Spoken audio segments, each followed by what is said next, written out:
임무 같은 건 단순히 해치우면 되잖아? 관도 1.1 업데이트로 드디어 붕괴 스타레일에 은랑이 등장했습니다. 출시 전부터 많은 기대를 받았던 은랑은 과연 어떤 캐릭터이며 어떻게 육성해야 하는지, 무소과금 유저분들은 이 캐릭터를 패스해도 되는지 아니면 챙겨가는 게 좋은지, 성은 돌파는 어디까지 하는 게 가장 효율이 좋은지, 시청자분들이 스타레일을 하면서 궁금해하실 모든 이야기를 이번 영상에서 하나하나 짚어드리겠습니다.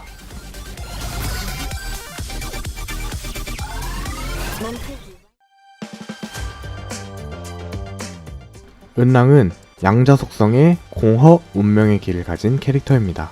운명의 길이 공허인 만큼 은랑의 스킬셋은 모두 적에게 디버프를 주는데 특화되어 있습니다. 전투 스킬 사용 시 적에게 아군이 가진 속성 중 하나를 랜덤하게 약점으로서 부여하고 해당 속성의 저항을 20% 감소시키며 양자 속성 피해를 줍니다. 필살기 사용 시 단일 적의 방어력을 일정 비율만큼 감소시키며 양자 속성 피해를 줍니다. 이러한 스킬 구성을 보면 알 수 있듯이 은랑은 적에게 주기적으로 디버프를 부여하면서 적을 약화시키고 딜러들이 딜을 더 잘 넣을 수 있는 환경을 만들어주는 서포터로서 활용하는 게 가장 이상적이라고 볼 수 있습니다. 은랑은 어떤 광추와 유물을 선택해야 할까요? 은랑에게 어울리는 광추는 다음과 같습니다. 5성 중에서는 은랑과 함께 한정으로 출시한 계속 내리는 비가 있습니다. 효과 명중과 적이 받는 피해 증가가 있어 서포터인 은랑이 활용하기 아주 좋습니다.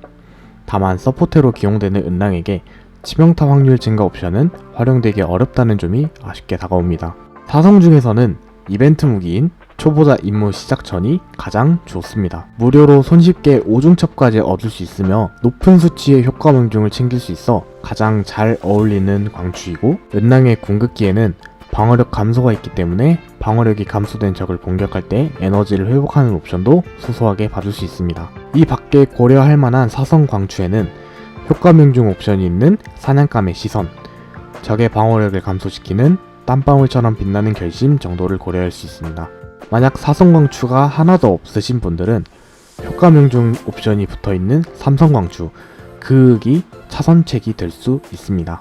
은랑의 유물로는 먼저 드리삭과 동행하는 건어 4세트입니다. 4세트 옵션에서 속도를 챙겨줄 수 있어 딜러보다 먼저 행동해야 하는 은랑에게 어울립니다. 다음으로는 유성을 쫓는 궤도 4세트입니다. 은랑은 약점 부여와 비수를 통해 보다 쉽게 약점을 격파할 수 있기 때문에 효과를 보기 좋습니다. 차원 장신구의 경우 에너지 효율과 행동 게이지를 챙겨줄 수 있는 생명의 박호공, 효과 명중을 올려주는 버무나 상사가 가장 잘 어울린다고 볼 수 있습니다.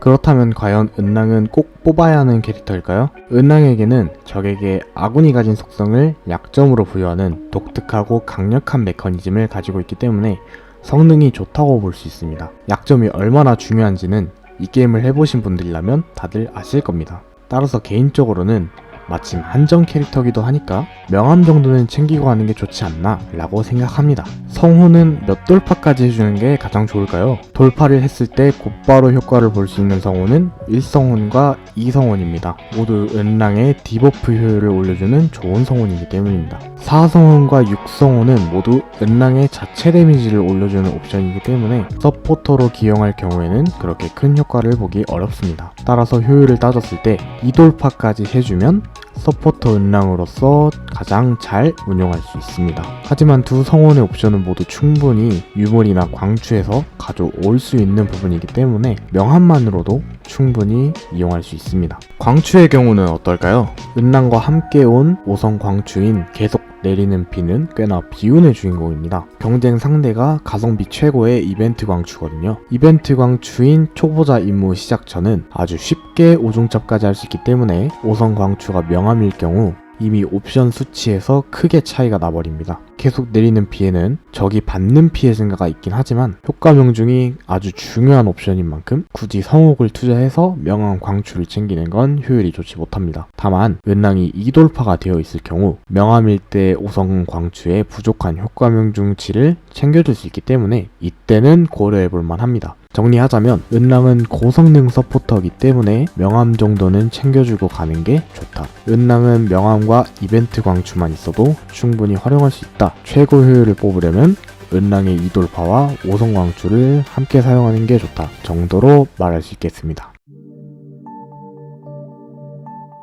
은랑은 방어력 감소를 포함한 다양한 디버프를 통해 어디서든 활용할 수 있는 좋은 서포터지만 약점 부여를 증점으로 봤을 때는 다소 범용성이 떨어질 수 있습니다. 은랑의 약점 부여가 랜덤인 만큼 메인 딜러의 속성과 다른 약점이 적에게 부여됐을 경우엔 딜 손해가 생길 수 있습니다. 따라서 은랑은 원하지 않는 속성을 부여하는 일을 없애기 위해 양자 단일 팟으로 활용되는 것이 가장 이상적입니다. 하지만 1.1 패치 스타레일에 존재하는 캐릭터의 풀을 생각했을 때 이는 현실적으로 불가능하기 때문에 그나마 같은 속성인 제레 혹은 청작과 함께 기용하는 것이 가장 좋다고 여겨집니다. 또한 은랑을 제외한 다른 캐릭터들의 속성을 통일시키는 방법으로 원하는 약점이 부여될 확률을 늘리는 것으로 문제를 해결할 수도 있습니다.